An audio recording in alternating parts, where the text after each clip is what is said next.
नमस्कार मैत्रिणींनो, स्वागत आहे तुमचं एका नवीन व्हिडिओमध्ये।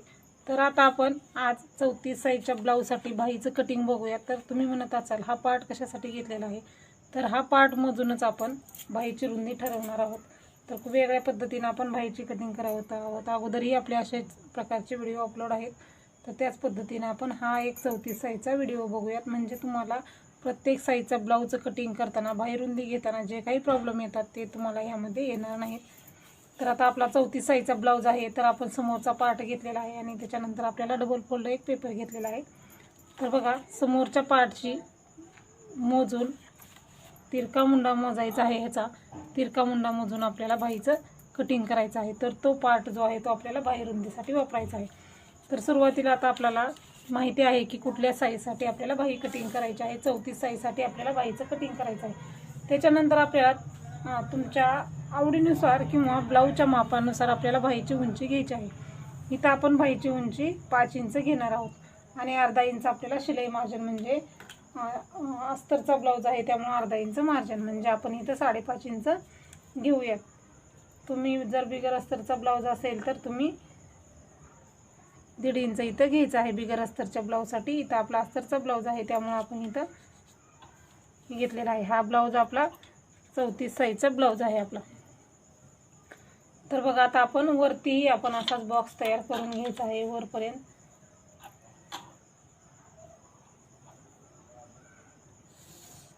आणि इकडच्याही साईडला आपल्याला बॉक्स तयार करून घ्यायचा आहे, म्हणजे आपल्याला बरोबर लक्षात येईल। इकडच्याही साईडला आपण वरतीही बरोबर आपल्याला 5.5 इंच घ्यायचं आहे आणि 5.5चा आपल्याला बॉक्स तयार करायचा आहे, म्हणजे जेणेकरून आपल्याला वरती आणि खालती आपलं सेम अंतर येईल आणि आपला भाग जो आहे तो कमी जास्त होणार नाही।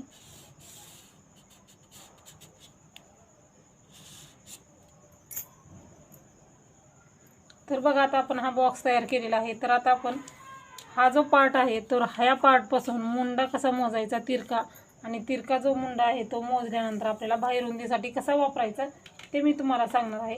तर तुम्ही ज्या साईजचा ब्लाऊज कट केलेला आहे त्या साईजचा तुम्ही पार्ट घेऊ शकता। म्हणजे प्रत्येक साईजची बाही कटिंग करताना आपल्याला समोरचा जो पार्ट आहे तो घ्यायचा आहे। तर हे जे आपलं पेपर कटिंग आहे त्या पेपर कटिंगमधला मी हा पेपर घेतलेला आहे। आपल्याकडे जे पेपर पॅटर्न मिळतात ते बघू शकता तुम्हाला किती व्यवस्थित असं आपलं मुंडेचे आकार आहेत। ही साईड पट्टी जी आहे आपली समोरच्या भागाचं 34 साईजचं पॅटर्न आहे। त्या पॅटर्नमधलाच मी तुम्हाला भाग दाखवलेला आहे। तुम्हाला जर पॅटर्न हवा असेल तर स्क्रीनवरती जो नंबर आहे त्यावरती संपर्क साधा। आपल्याकडं 28 ते 48 साईजपर्यंत पूर्ण पॅटर्न अवेलेबल आहेत, त्यामध्ये तुम्हाला प्रत्येक ब्लाऊजचे पॅटर्न मिळतील। तर बघा, हा पार्ट आपल्याला इथं ठेवायचा आहे आणि इथपासून आपल्याला इथपर्यंत क्रॉसमध्ये असं बघायचं आहे किती आहे। तर हे बघू शकता तुम्ही, बरोबर आपलं हे 8 इंच आलेलं आहे। तर कुठल्याही साईजचं तुम्ही अशाच पद्धतीने बघायचं आहे। जितकं अंतर येईल त्यामध्ये तुम्हाला अर्धा इंच मिक्स करायचं आहे।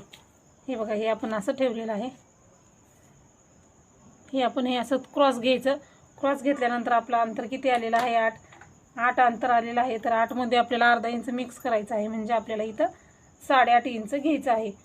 छातीचा चौथा भाग म्हणजे बाही रुंदीसाठी जो घेतो आपण तो इथं आपण 8.5 इंच घ्यायचा आहे। अशा पद्धतीने जर तुम्ही बाही रुंदी घेतली तर तुमची बाही रुंदी कधीही कमी पडणार नाही।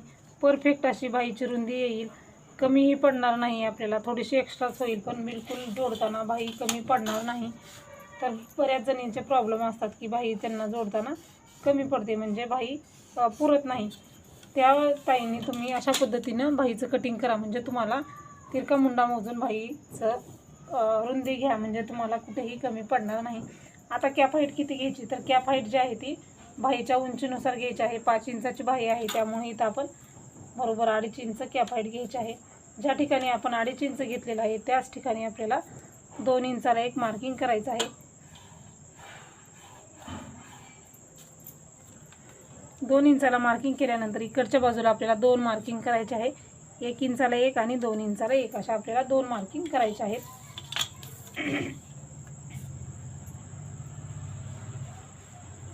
त्याच्यानंतर आता आपल्याला आकार देताना काय करायचं आहे, सुरुवातीला हा जो 2 इंचाचा पॉईंट आहे इथून ह्या 2 इंचाच्या पॉईंटपर्यंत आपल्याला सुरुवातीला आकार द्यायचा आहे। तर इथपासून थोडासा गोलाकार घ्यायचा आहे आपल्याला आणि अशा पद्धतीने बाईला आपल्याला आकार देऊन घ्यायचा आहे.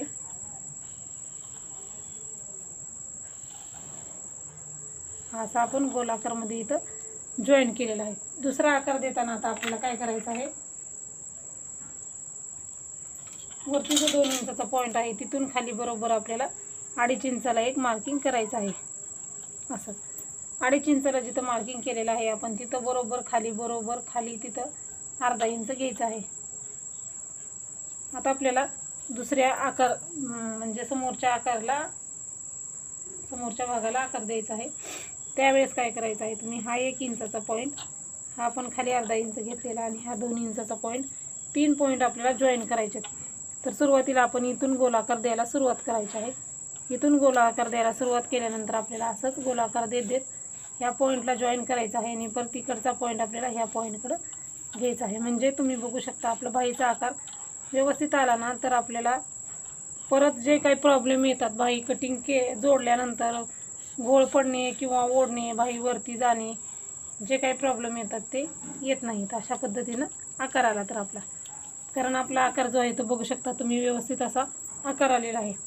तर ह्याच्यामुळं तुमची बाही शेपमध्येही बसते, त्याच्याबरोबर तुम्हाला कुठलाही प्रॉब्लेम येत नाही, ओढणे किंवा खेचणे हे होत नाही, वरती चढत नाही दंडावरती. त्यामुळे तुम्ही ह्या पद्धतीनं आकार द्या तुम्ही. आता आपल्याला दंडघेर घ्यायचा आहे. दंडघेर आपला 6 इंच आहे आणि 1.5 इंच मार्जिन. तर इथं बघा दंडघेर तुमचा जास्त थोडासा पाव इंचाचा अर्धा इंचाचा फरक असू शकतो. एखाद्याचे ब्लाऊज लुजिंग असतात त्यामुळं अर्धा पाव इंचाचा कमी जास्त पण होऊ शकतं. आणि हे जे आहे ते आपलं मार्जिन आहे. तर तुम्ही तुमच्या ब्लाऊजच्या मापानं दंडघेर घ्या ब्लाऊज फिटिंग करताना, म्हणजे ते आपल्या व्यवस्थित लक्षात येईल. तर अशा पद्धतीनं बघा मी हा पार्ट घेऊन आपण 34 साईजचा ब्लाऊजचा समोरचा पार्ट घेऊन आपण परफेक्ट असं बाहीचं कटिंग केलेलं आहे, मार्किंग केलेलं आहे. ते आपण हे कट करूयात. कट करताना आपल्याला अगोदर जे क्रॉस आहे ते कट करायचं आहे. तुम्हाला समजेल आता आपण बाही किती व्यवस्थित अशी आकार देऊन कट केलेले आहे ते.